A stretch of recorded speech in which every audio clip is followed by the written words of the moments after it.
सेवक संघ के बैनर तले भोजपुर जिला शिक्षा टोला सेवक संघ के जिलाध्यक्ष अशोक कुमार चौधरी के द्वारा निजी होटल में संवाददाता सम्मेलन का आयोजन किया गया, जिसमें राज्य सरकार पर निशाना साधते हुए कहा कि शिक्षा सेवक एवं महादलित अति पिछड़ा के बच्चों के साथ छल करने का काम कर रहे हैं। और क्या कुछ कहा उन्होंने, आइए सुनते हैं। यहाँ चल रहा है, हम लोग बैठे हुए हैं यहीं पर। ठीक है, ठीक है, ठीक है, हम बोला था एक बार काम बोला ना जी।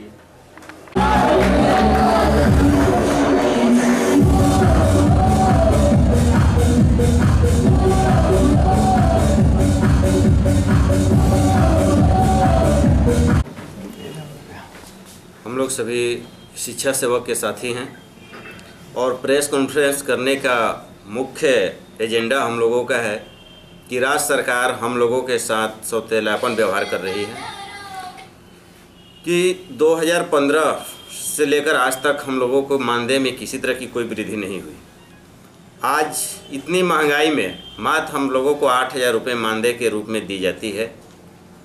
7वां पे 2017 में आया, अन्य कर्मियों को सारी सुविधाएं मिली, लेकिन इससे हम लोगों को वंचित रखा गया। इसी के संदर्भ में आज हम लोग ये प्रेस कॉन्फ्रेंस के माध्यम से उनको बताना चाहते हैं कि हम लोग भी आपके एक कर्मी हैं और हम लोगों के साथ क्यों सौतेला व्यवहार कर रहे हैं। मुख्य रूप से हम लोगों की मांग जो है कि शिक्षा सेवकों की मानदेय 8,000 रुपये से बढ़ाकर 24,000 रुपये किया जाए, जिससे हमारे परिवार, हमारे बाल बच्चों की शिक्षा भरण पोषण सही रूप से हो सके। इसके साथ ही साथ भविष्य को देखते हुए आगे हमें NIOS के तहत डिले ट्रेनिंग राज्य सरकार द्वारा कराई जाए कि जो आने वाले समय में हमारा भविष्य जो है उज्जवल हो। इसके साथ ही साथ हम लोगों को जो कार्य मिला है महादलित के बच्चों को पढ़ाने के लिए, सबसे निचले तबके के जिसमें मुसहर जाति के लोग हैं, बच्चे हैं, मेस्तर जाति के बच्चे हैं, पहले इन लोगों को TLM की राशि दी जाती थी, लेकिन कई वर्षों से ये राशि को बंद कर दिया गया है, जिससे बच्चों को पठन पाठन में कठिनाइयों का सामना करना पड़ रहा है। तो ये जो पहले मिलता था TLM की राशि, उस राशि को भी पुनः चालू किया जाए। अभी राज्य सरकार द्वारा हम लोगों को EPF कटौती के बारे में फॉर्म भरवाया गया है, तो मैं यह जानना चाहता हूं कि 8,000 रुपये हम लोगों को मिलता है, इससे EPF कटे। EPF काटने के पहले हम लोगों की मानदेय में वृद्धि हो और इसके साथ साथ जो अन्य कर्मियों की जो सुविधा मिलती है, आवास हो गया, LIC की सुविधा, चिकित्सा की सुविधा, अन्य तरह की छुट्टियाँ, वह सारी हम लोगों को मुहैया कराया जाए।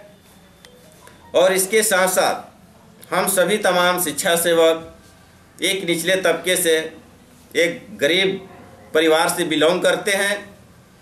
अगर इसमें किसी शिक्षा सेवक की मृत्यु हो जाती है तो उसकी परिवार की स्थिति दयनीय हो जाती है।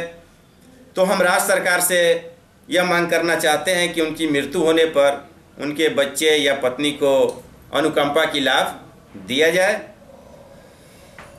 इसके बाद छठा जो है कि दिसंबर 2012 से लेकर आज तक दिसंबर 2012 से लेकर मार्च 2013 तक 4 महीने का हम लोग का मानदेय बाकी है।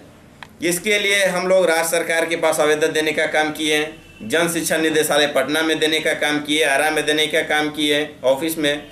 उसके बाद DM के साहब को भी हम लोग देने का काम किए। इसके संदर्भ में हम लोग धरना प्रदर्शन भी किए, लेकिन इस पर किसी तरह की कोई सुनवाई नहीं हुई। तो मैं चाहता हूं कि इसे भी जल्द से जल्द सरकार हम लोगों की जो 4 माह की बकाया राशि है उससे भुगतान करे। और ये सारी मांगों को लेकर हम लोग आज प्रेस कॉन्फ्रेंस कर रहे हैं कि राज्य सरकार को ये सारी समस्याएं जो है वह पता चले। अगर नहीं, एक हम लोग समय रखें कि शिक्षा सेवा की मुख्य जो ये सारी मांगे हैं अगर 31 जनवरी 2019 तक पूरा कर दी जाती है तो ठीक है, अगर नहीं होती है तो पूरे शिक्षा सेवक में एक आक्रोश की भावना बनी हुई है और विगत आने वाले जो फरवरी माह है उसमें हम लोग रोड पर उतरने का काम करेंगे और सरकार के प्रति आंदोलन करने का विचार कर रहे हैं। अगर हम लोगों को लागू नहीं होता है तो हम लोग आंदोलन पर उतरेंगे। मैं अशोक कुमार चौधरी, शिक्षा सेवक जिला अध्यक्ष, भोजपुर।